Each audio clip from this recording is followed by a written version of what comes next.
Welcome back to the channel. So you guys remember that one video that I posted when a friend of a friend dropped off his LML Duramax to my house and said that he had a blown turbo. And when he started that truck, I knew right away that it was not a turbo. It was something way worse.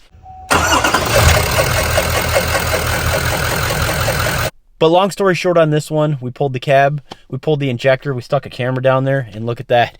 It's a cracked piston. And that was like 3 months ago. So let me fast forward to now.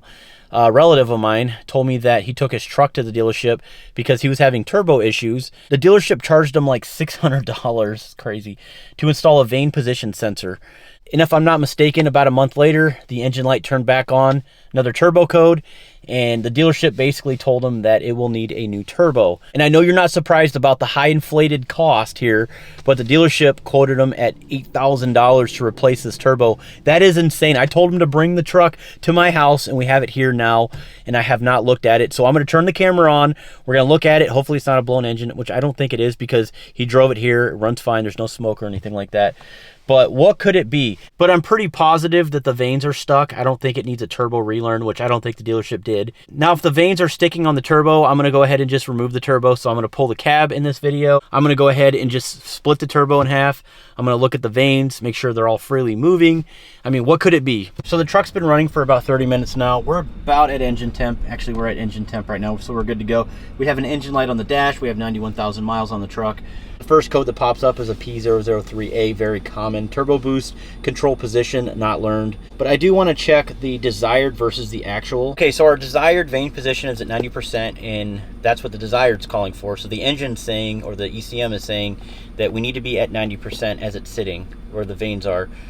What we're actually reading is 22%. Normally when the check engine light occurs is when the engine vanes are sweeping, once it hits 160 plus engine coolant temp.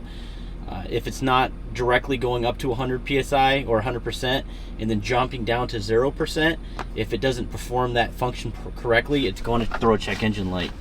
It's not smoking, it's not running funny. Matter of fact, he told me he can burn the tires off of it. I am going to be definitely testing this truck. Now, if it needs a new turbo, since I have the hoist and I have the means, I'm not gonna lie, I'm just gonna pull the cab. You don't have to pull the cab to do a remove and replace on a turbo, but I can tell you one thing for sure, you can definitely clean the vanes and the unison ring while the turbo's in the vehicle. It's very possible. It's a lot of fooling around. All right, but good news here. Just kind of get on it lightly. No smoke, no issues. Got to 19. This is fuel rail pressure versus the desired fuel rail pressure, and it looks like it's perfect. Look at that.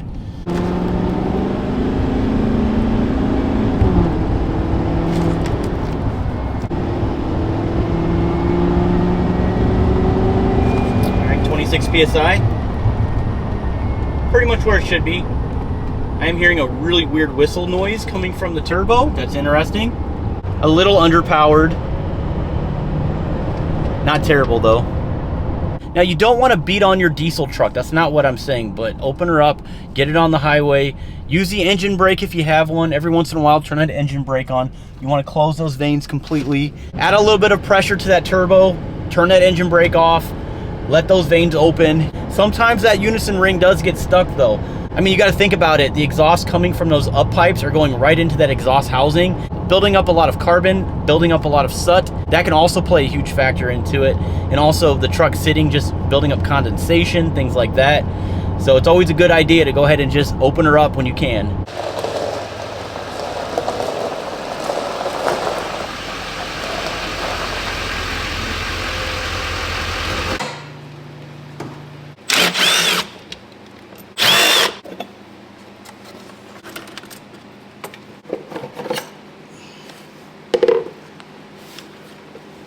All right, so I don't see any visible oil leaking out of the intake so far. That's good.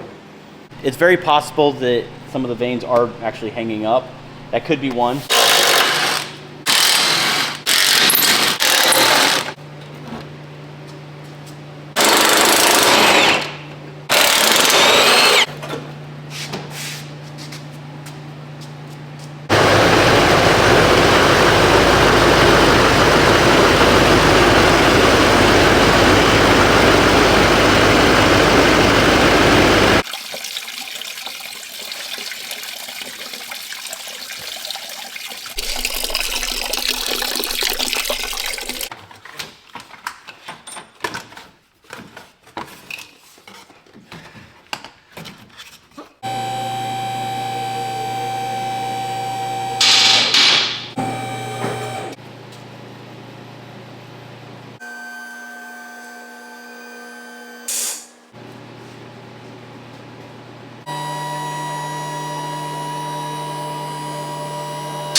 I think maybe total labor time, it took me about 3 hours to complete, but here we are.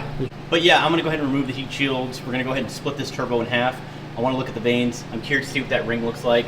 If you've ever removed one of these sensors with regular tools, they're a pain in the butt. So spend the 20 bucks, go on eBay, Amazon, pick up one of these socket tools, these vane position sensor socket removal tools, I guess. Really handy to have.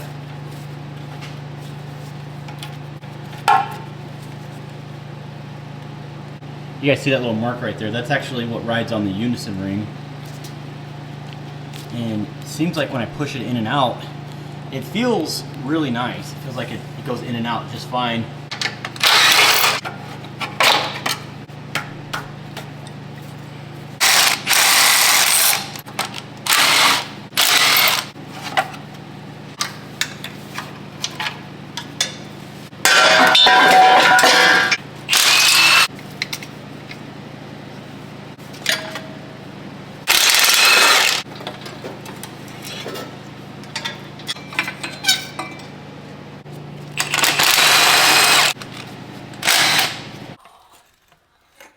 There you go. Good job. Here you go.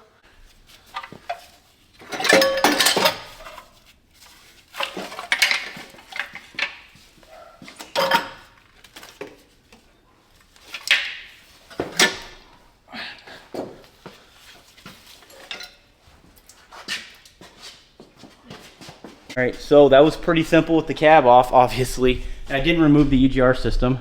A lot of guys do that. The only thing really is just removing this coolant line, but we got her out.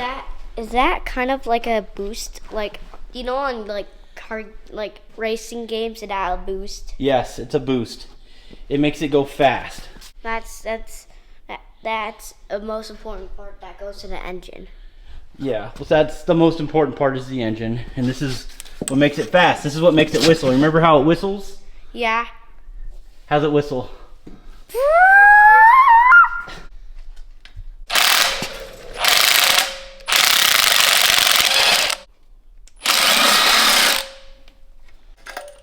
There you go. Done. Alright. You good? Yeah. Did you just blow on it like a gun? Yeah. Like this. Yeah, go ahead. Ooh. Got it. Alright, here, catch.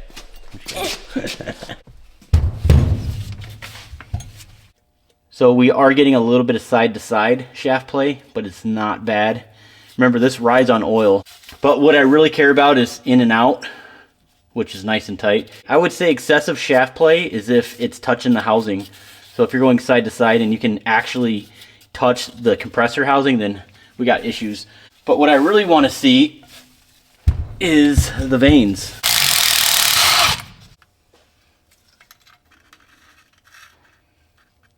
All right, so I have the turbo split in half. This is the ring.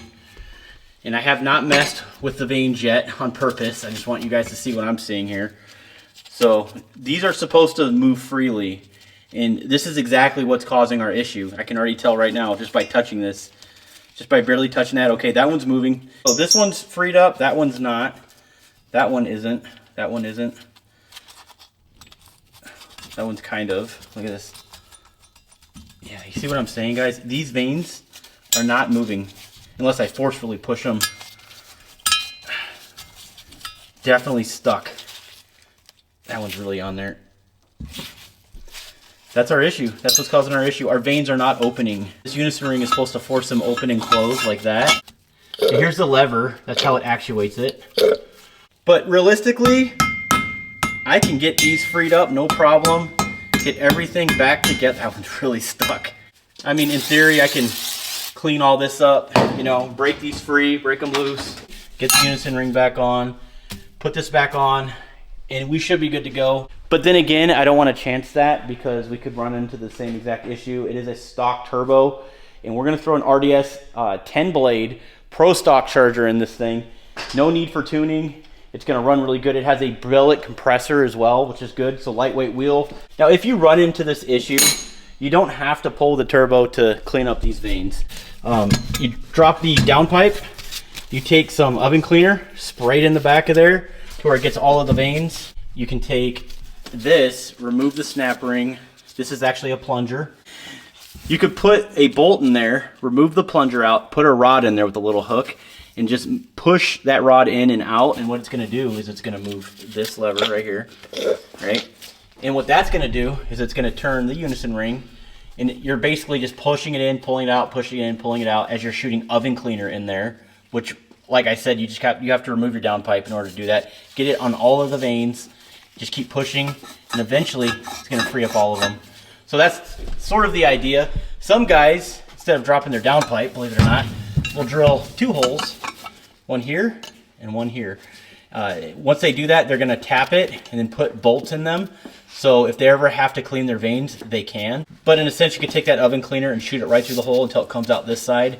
And again, just repeat that process. That's one way of doing it. If you have an older truck, I guess it really wouldn't matter. I was pretty confident that was the issue anyways, but I'm glad that we were able to get all this knocked out. I'm hoping that this video brought some value to you. Unfortunately, I don't have the turbo here, so I will be slamming that turbo in this truck probably in the very next video, so stay tuned for that. Hit the subscribe button, hit the notification bell. You guys cannot miss a episode. For some of you guys asking questions about the scan tools that I use, I actually have several scan tools. The one I use was an X-Tool D7W, I believe.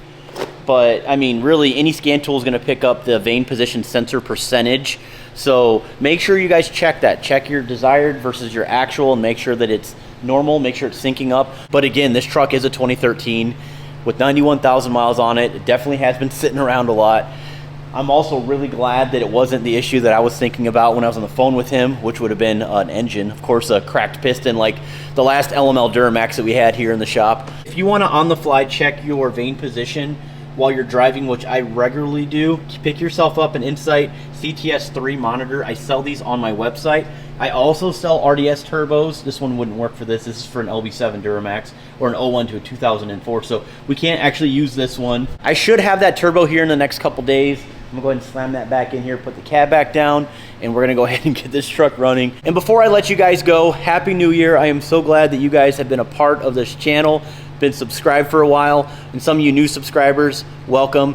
I cannot explain to you guys how blessed I am to make these videos, share the knowledge, feedback, community support, just overall learning together. That's what this channel is all about. Thank you guys so much for being on board with me. And I'm so excited about year 2025 and what that will bring. I'm gonna be getting these on the website super quick. We have a ton of Duramax t-shirts. I need to get some Cummins and Power Stroke ones as well.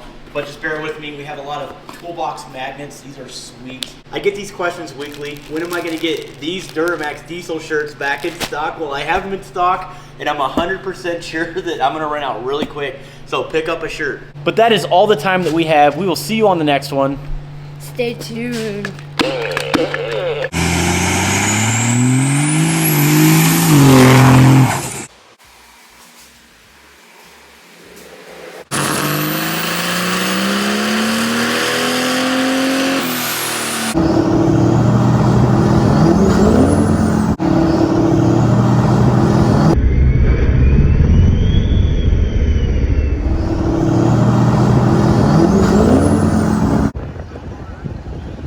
What's up, man?